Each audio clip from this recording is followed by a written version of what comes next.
Fabulous. So unfortunately, we are one man down, but we were speaking backstage, and I think we have more than enough to talk about over the next 25 minutes.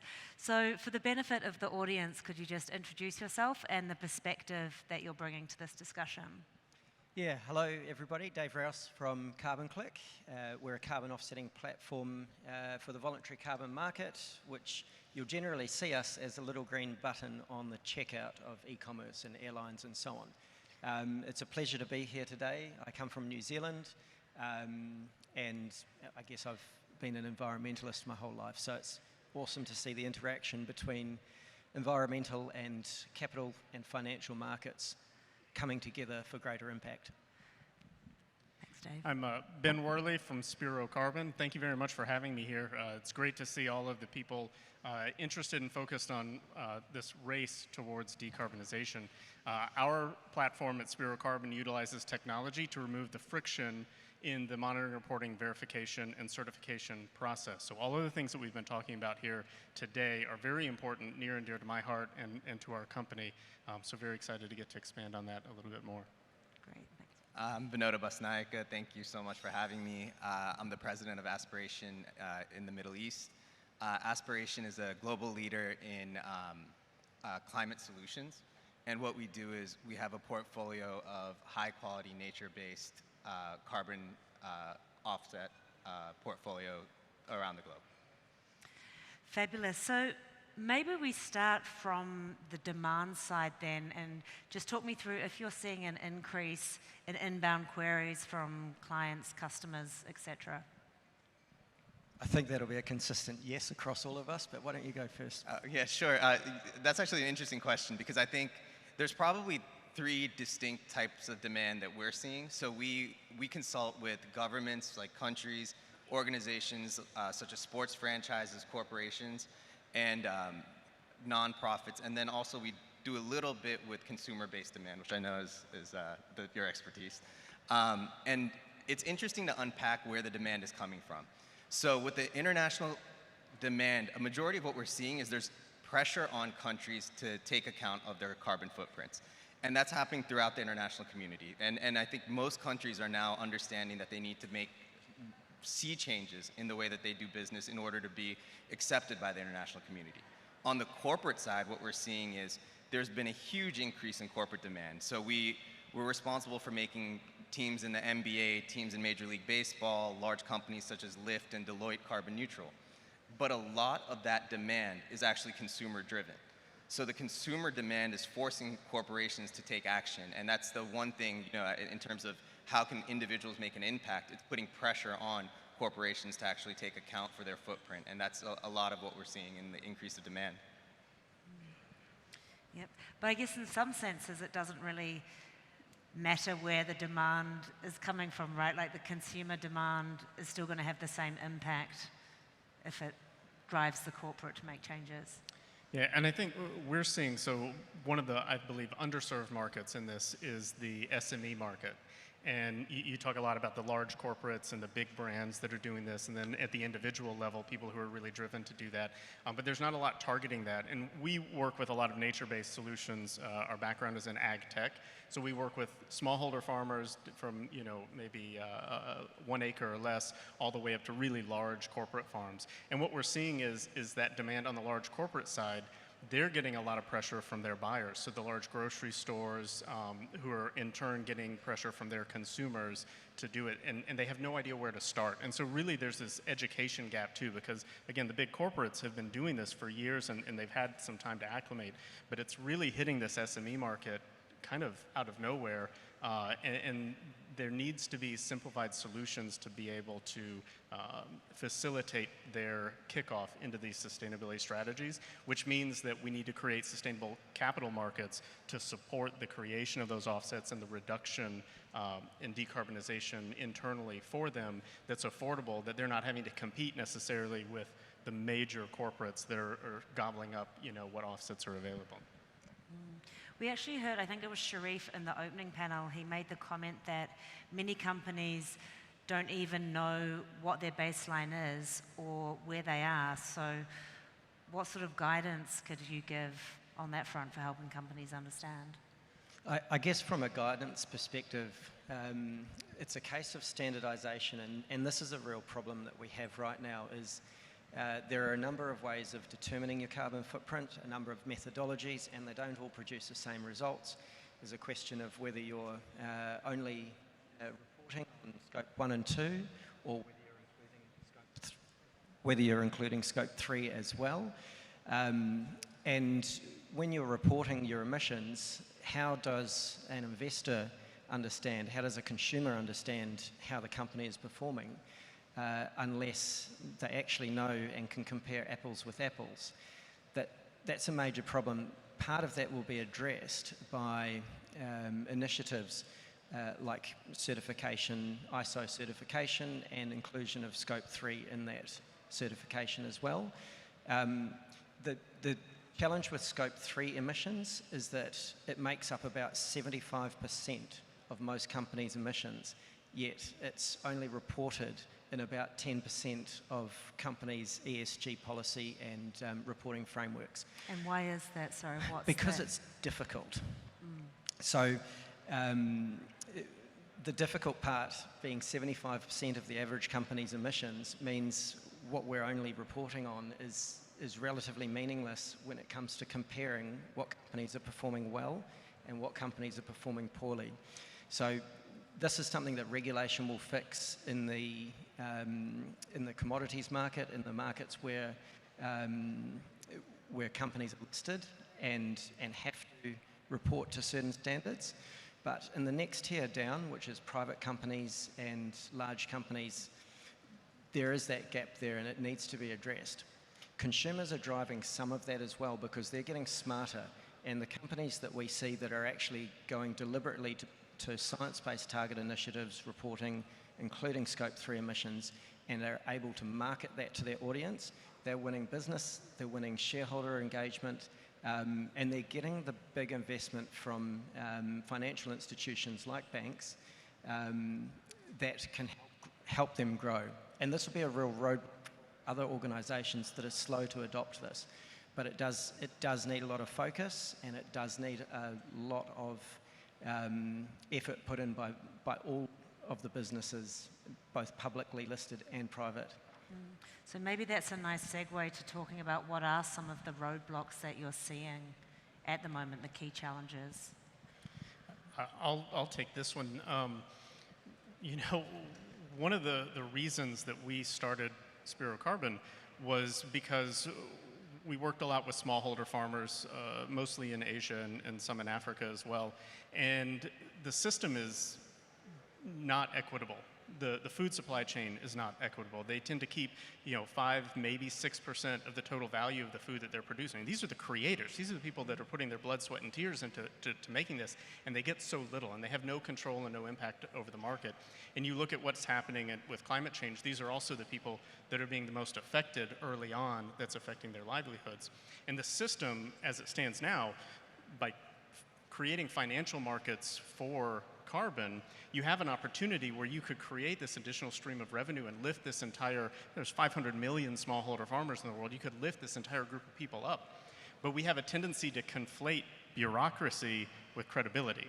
And they're not the same thing. Yes, we need regulation, but as we mentioned at the beginning of the day today, we need dynamic regulation that can adapt with technology, that can allow for the expansion of that. And the way that the system is set up now, it's too complicated, it's too expensive, and it's too time-consuming to do projects that expand this. So it's disincentivizing the transition to a green economy for a significant portion of the world's population, and I would say probably some of the most vulnerable parts of the population. So in our opinion, the regulatory process that's in place absolutely has to change in order to fix that. That is one of the biggest roadblocks to expanding transition across a huge sector that's currently being ignored and excluded.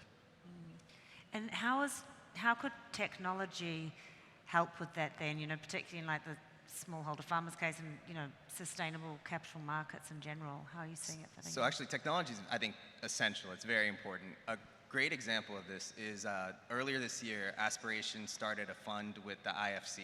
It's called the Carbon Opportunities Fund. It's a first-in-class fund. And what we do is we supply, invest in, verified carbon credit projects across the globe, and then we tokenize the carbon credits. And I'm sure that's something that everyone is seeing across the industry.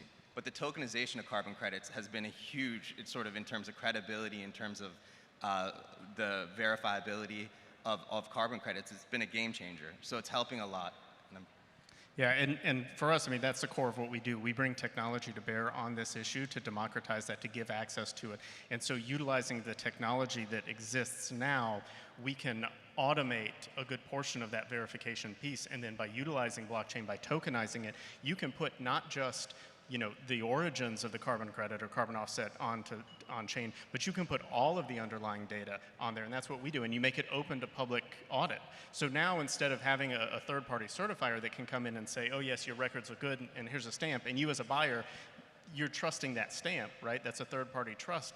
Well, instead, why are we not opening that up? Why are we not making that available for anyone to come in and audit the actual records of those to say, yes, that did what it said it was going to do. And that speaks to the core of what we're doing. And we believe that by doing that, we can remove a lot of that friction, which enables us to expand and scale almost infinitely if the certification happens at the data source as opposed to the individual project level. And that ties into the greenwashing aspect as well, doesn't it? We heard from Her Highness this morning, and it's come up again and again. How do you actually ensure the integrity of the carbon projects? Like, are they actually impacting CO2 emissions? Where does that come in? Yeah, I'm happy to answer this one. So greenwashing comes from both ends of the spectrum. The first end, which I mentioned earlier, was what is the business disclosing its emissions actually to be? Under what framework? What emissions are they covering? Scope 1, 2, 3. So first of all, you've got to define and not mislead people that your carbon footprint is X amount. The second part of that is, what are you offsetting? Sorry, the second part is actually, what is your path to net zero? How are you decarbonising? Because we can't offset our way out of this problem. Offsetting is a valuable and critical part of it, but it has to start with the decarbonisation journey first. So that's the second part. And then the third part is meaningful quality carbon credits. So we know there are poor quality carbon credits out there, and there's a number of us that are all trying really hard to raise the bar on exposing the poor quality credits and exposing the good quality carbon credits for what they really are. And there are four kind of key criteria that need to be looked at. The first is the additionality. Would this project have happened without the carbon credit investment in it? And this is particularly a question that gets asked in some nature-based solutions like afforestation or avoided deforestation. So would that forest really have been chopped down if we hadn't paid them money to keep it there? So that's a big and difficult question, and we spend a lot of time analysing this. The second one is permanence. So is this project going to continue to sequester, or is that carbon going to continue to be sequestered for generations to come, or is it just temporary? The third thing is, and these are co-benefits that go along with it, and this is what makes a really good carbon credit stand out from a good carbon credit, and this is biodiversity and social impact. So are we planting a whole lot of pine or a whole lot of monocrop species which don't enhance the goals of organisations like World Wildlife Fund? They don't help to start our ecosystem of food supply and help to generate connection with humans back to nature. That's the biodiversity part that can really be dragged along with carbon to fix a lot of other problems in the world. And then there's social impact, and this is where you get into sustainable and regenerative agriculture and starting to fix the world's food supply systems as well. So really, in all of this, you can go from greenwashing and very little impact to actually changing the world through the voluntary carbon markets and compliance markets if done well. And actually that ties in very nicely to the sustainable part of the sustainable finance. How do you actually ensure that the voluntary carbon markets are sustainable and they're actually on an appropriate scale? Yeah, I think that that's critical. When we talk about sustainability, we really want to talk about holistic sustainability. So, I've heard it said probably a dozen times just in the last hour, it's not just the E in ESG, right? There's an S and a G. But when you look at the UN Sustainable Development Goals, there's 17 of them. And we focus so much on climate action, and don't get me wrong, I mean, that's absolutely critical. It's an existential issue for our species. But those other 16 SDGs are very important too. And I think that when we design capital markets to support these carbon initiatives or climate initiatives, we need to account for that. And I think that there are mechanisms that the market can do that. They're going to reward carbon offset programs that have a biodiversity impact, that have a social impact. The carbon offsets we do with smallholder farmers, they keep 80 to 90% of the revenue from that, which is huge. I mean, that's 20% increase in income for a farmer, over what they were making before. That's a serious, substantial impact. And I think that you're going to see the markets begin to reward that, especially when we have this consumer-driven push for sustainability, because consumers are not going to want just the bare minimum. They're going to want you to do more. What else are you impacting? Are you impacting the soil? Are you impacting the air? Are you impacting equity, gender equality? All of those things are absolutely critical, and we have to approach sustainability or carbon and climate from a holistic, sustainable approach. And actually, just to piggyback off that, I think that's a great point. And I think one of the things that I find the most fascinating is that in order to deliver on the Sustainable Development Goals, the cost over the next decade would be close to $90 trillion. So there's no country, no company, there's just no way to achieve those without substantial impact from the capital markets. So I think that sort of really ties it together in terms of how much capital needs to be unleashed for us to make the SDG goals a reality. So it's absolutely a sort of an all of the above solution, not any one thing. So how can green finance then ensure the quality of carbon credits? So green finance, if done well, right, can ensure that the credits that will come out of the financing activity, so you've got an initial start, which is the investment to actually kick off the project. This is generating future credits. That's where it begins with making sure that we're planting the right species, for example, and those green bonds and other mechanisms and instruments are done responsibly. But then that flows really nicely into the other part of green finance, which is actually the commoditization of carbon, the tokenization of carbon, and building in all of those appropriate co-benefits to raise the profile on the right type of carbon into the markets that are going to be demanding this and driving the markets to demand this. And then the second part of it is, of course, making sure that we're helping the businesses that are doing well to thrive by exposing them for taking those leadership steps. And on the tokenization, I guess that you just open up such a broader market in terms of that. Have you seen any roadblocks or challenges? And maybe we start on the tokenization side because that's come up, but then more broadly. I mean, I think there's certainly roadblocks, but there's going to be, to the question you just asked, there's going to be new instruments that come out virtually all the time over the next decade. There's going to have to be new instruments. And there's always going to be sort of some growing pains with the new instruments. With the tokenization of carbon credits, I think the overall increase in the integrity of credits based on tokenization has basically made the downside risk, which is essentially the risk from tokenizing anything in terms of the duplication and all of that, not marginal, but certainly less impactful because of the overall good that they can do. And that's what we're finding in terms of tokenization of carbon credits globally. And I'm sure that's what you guys are seeing as well. Yeah, I mean, tokenizing the credits, but then also including all of the supporting data, opening that up. It's all about transparency, and it's making sure that you have a good data chain of custody, right? As long as your data chain of custody is good and you can trust the systems that have produced that information, by increasing that transparency and really embracing it, which is not always easy for us to do, but by embracing that full transparency, I think that's going to go a long way to increasing the trust in the overall system and increasing the value. And I think that's one of the most powerful things that tokenization can do in this ecosystem. Fabulous. We do just have a few minutes left, and I'm going to go anti what Danny did this morning, where he asked what kept everyone up at night. And I'm going to ask you, what would help you go to sleep at night? Like, what would give you more reassurance in this market, in the carbon market?